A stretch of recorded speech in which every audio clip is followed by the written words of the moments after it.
प्रसंग, इसको भी समझ लेना। शंकर के शिवलिंग को बनाने के लिए मिट्टी कहाँ की होना चाहिए, किस जगह पर बनाना चाहिए, मिट्टी में कैसा जल मिलाना चाहिए। जब शिवलिंग का निर्माण करें, शंकर के बनाए, तो सबसे पहले कैसे बनाए, उस तक का विधान शिव महापुराण में और लिंग पुराण में कहा गया। महाराज कहा क्यारे की मिट्टी हो, क्यारा मतलब समझिएगा, जिस मिट्टी पर कोई गंदगी ना करी गई हो, ऐसी जगह का कोई भाग मिट्टी का लाए जहां कोई गंदगी ना। शिव महापुराण की कथा देखो, पिछले वर्ष के लॉकडाउन से लेकर अभी तक की जो कथाएं आप लोग सुने हैं, उसमें शिवलिंग मट्टी का किस तरह से बनाया जाए और कैसी मट्टी हो और उसमें पानी कैसा मिलाया जाए, कैसा शिवलिंग तैयार करा जाए, उसका विधान वर्णन नहीं कर पाए, परंतु आज कथा निकली है तो उसको सुनिए।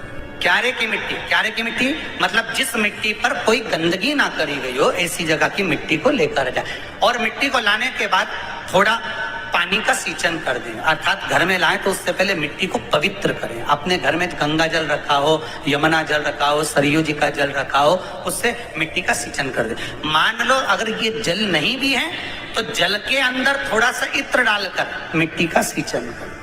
अगर इत्र भी नहीं है तो जल के अंदर थोड़ा सा दूध डालकर मिट्टी का सींचन करें। दूध भी नहीं है तो एक बेलपत्री जल के अंदर डालकर उस पानी का सींचन करें।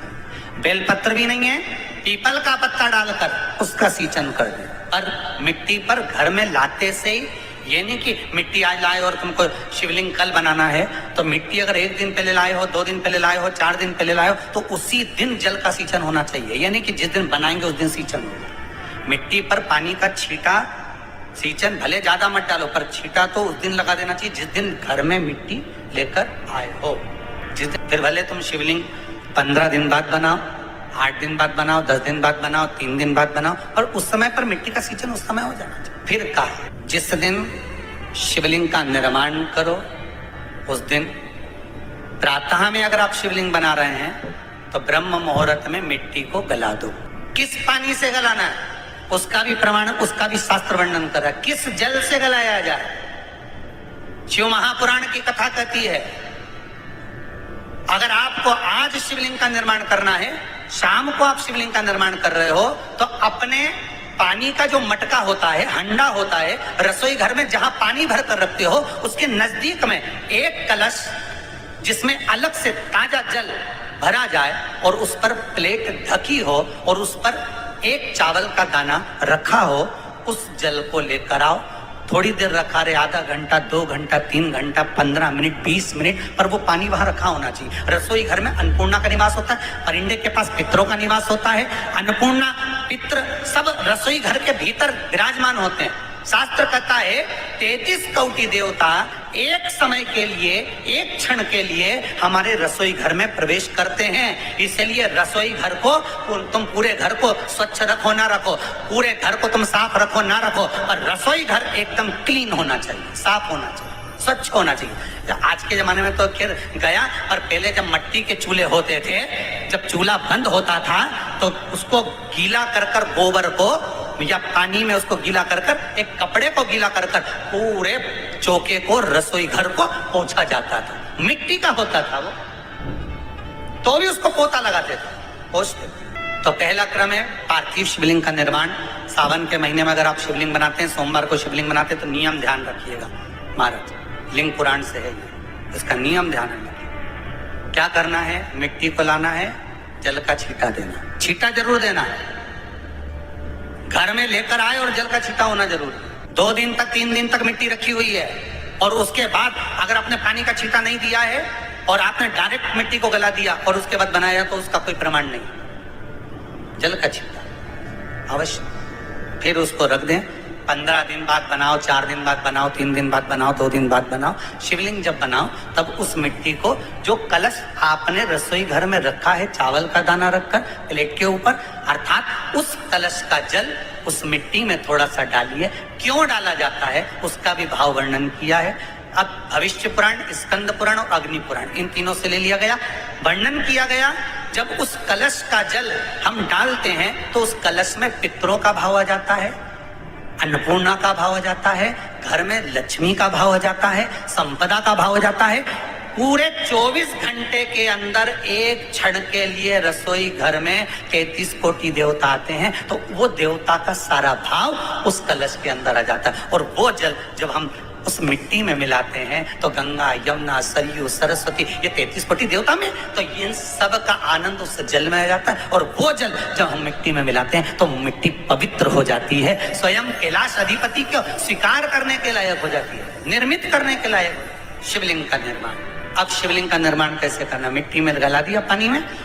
सबसे पहले शिवलिंग बनाने से पहले पात्र जो होता है उसके नीचे एक बेलपत्र रखी जाती है। क्या रखना है?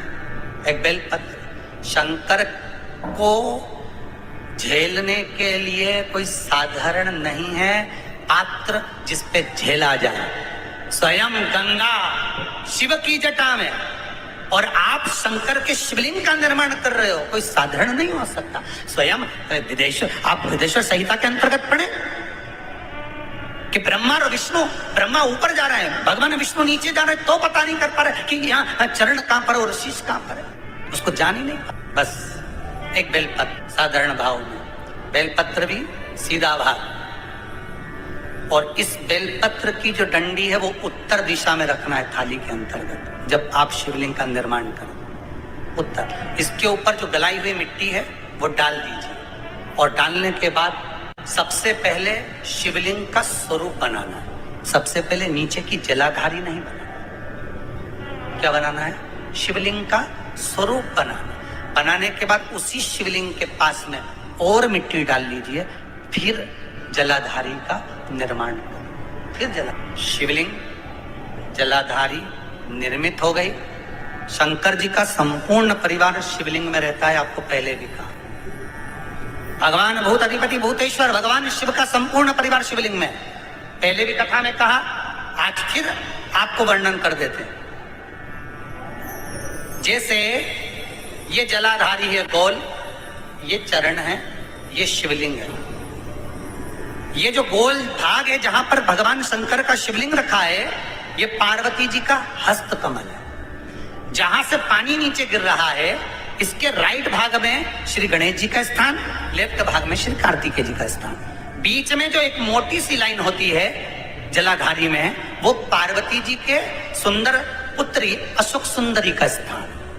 शंकर जी के ऊपर जो तिकोनी रखी रहती है, उसके ऊपर से जो जल बूंद बूंद नीचे गिरता है, ये जो पानी बूंद बूंद नीचे गिरता है, या आप कलश से जल चढ़ाते हो या आप संगीत से जल चढ़ाते हो, तो ये जो पानी गिर रहा है, ये शंकर भगवान की 5 पुत्रियां, जया, विषहरा, शामरी बारी, दोतली और देव। ये शंकर जी की 5 बेटी। कार्तिकेय भी है, गणेश भी है, अशोक सुंदरी भी है, शंकर जी की 5 बेटियां भी हैं, शंकर भी है और पार्वती भी। अर्थात शिव जी के परिवार में आपको गणेश जी की पूजन अलग करने जाने की जरूरत नहीं पड़ेगी। शंकर के परिवार में पार्वती जी की पूजन अलग करने जाने की जरूरत नहीं पड़ेगी। कार्तिकेय की पूजन अलग जाकर करने की जरूरत नहीं है। शंकर का परिवार शंकर के शिवलिंग के साथ में उस जलाधारी में संपूर्ण परिवार शंकर का विराजमान है। संपूर्ण परिवार, कुछ भी नहीं, संपूर्ण और पूरा परिवार है महाराज।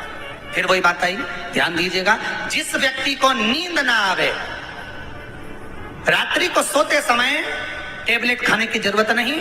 शंकर भगवान की 5 पुत्रियों का नाम लीजिए। जया, हाथ में जल लो, पलंग पर बैठो, जल हाथ में लिया, जया आचमन कर लो।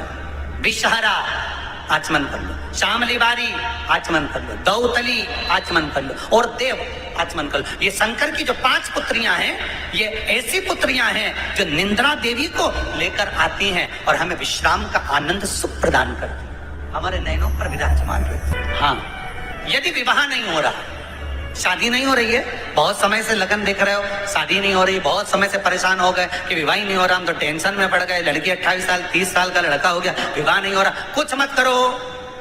अष्टमी तिथि आए तो अशोक सुंदरी वाली जो जगह है, वहां पर हल्दी की 7 बिंदियां लगा दो, लड़का लड़की का हाथ उस बिंदी पर रखवा दो, उसका नाम गोत्र बोलो, उसी हल्दी में उसके हाथ पीला करवा दो और पीपल के पेड़ पर उस हाथ के 5 छापे पड़वा दो। 3 महीने में विवाह पक्का हो जाता है महाराज। उसका इतना, अशोक सुंदरी के उस हल्दी का इतना प्रमाण, 3 माह के अंतर्गत विवाह न किया। इतना इतना प्रमाण है महाराज, भगवान शिव की आराधना का कोई साधन निर्मित करा।